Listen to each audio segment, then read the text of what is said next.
Makalipas ang 5 buwan, i-update ko na kayo sa ating kalamansi na tinanim namin ni Alido dito sa kanyang bakuran. Eto na siya!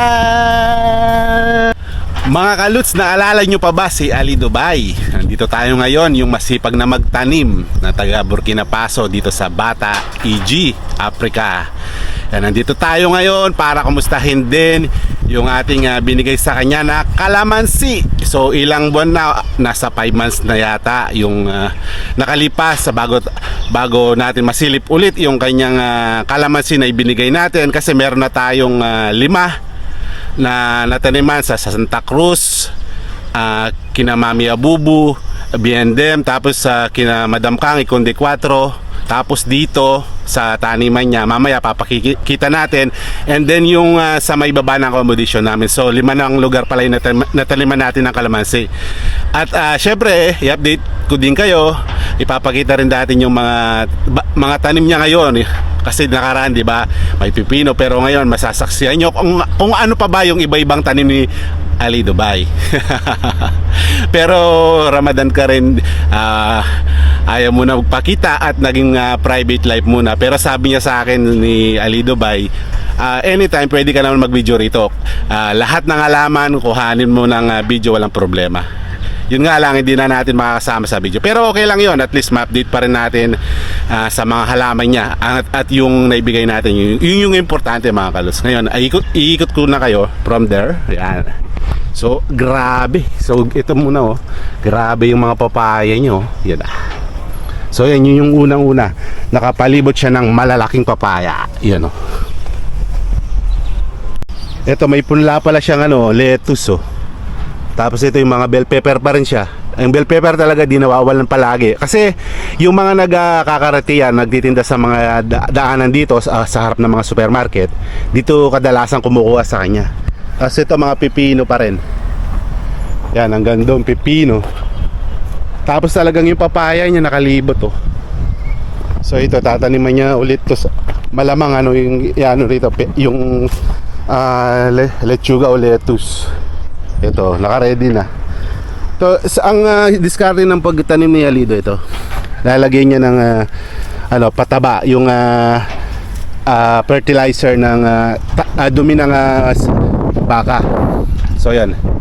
Mag-start tayo. Ito yung talim niya. So maliit pa yung mga bunga. Ito, itong mga pipino.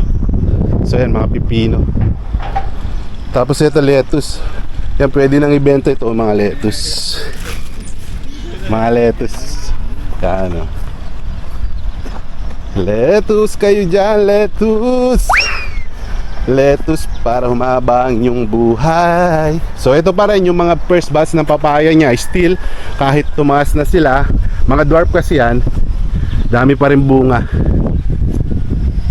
So kaso yung niya rito natuyo, medyo natuyo yung kanyang kanal dito. Yan, tapos may tagak. Di nawawala yung tagak. Ito pa rin sayang lang nahuhulog yung papaya. Dami kasing papaya. So di na rin di na rin maubos-ubos yung mga papaya ni Alido dito. Tapos yan, ito meron siyang dito. Meron siyang okra. Okra. Ito kaya nakapunla dito. So lettuce talaga ang bumubuhay sa benta ni Alido dito. Tapos ito yung talbos ng kamote. Yeah.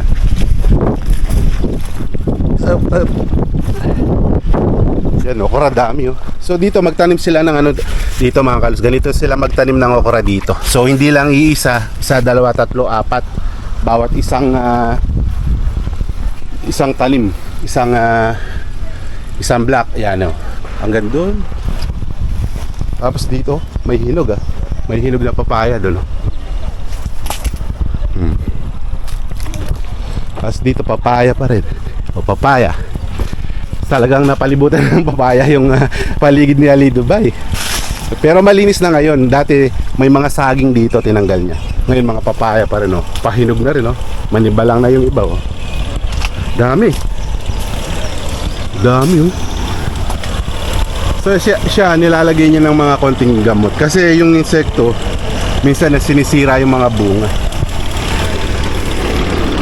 So dito rin, ano kaya ang tanim niya? Bababa tayo. Yan sa ano rin, ito nagbubunga to, ito yung mga kamote niya rito. Ito yung ano, yung binibili na fertilizer.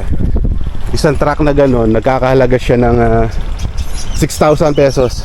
Yan, tapos dito dire. Pasok tayo sa loob. Tingnan natin kung ano yung tanim niya. Ah, isa sarado. Sarado pala dito. No. Ah, ito. Ito yung dragon fruit. So kailangan may balag talaga to. Tapos meron siyang alugbati, no?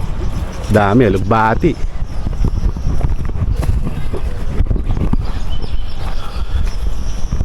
Tapos yan mga bell pepper. Bago na yun dyan, nakakadilig lang. Bell pepper. Pero hindi ito nakaraan.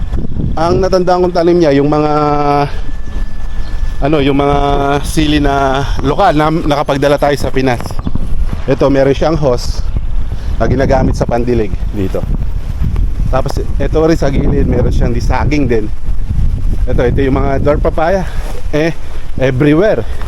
Any place dito sa taniman ni Alido, yan no. Dito talaga nawawala yung mga papaya.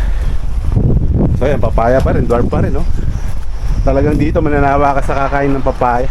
At pag tinod, so may ano rin dito, tanglat din siya rito. Tapos dito pa rin, tabi ng mangga. Everywhere, lahat talaga meron siyang papaya. So dito hindi niya pa natataniman kasi hinihintay pa siguro yung mga binhi niya. Tapos dito yan di ba?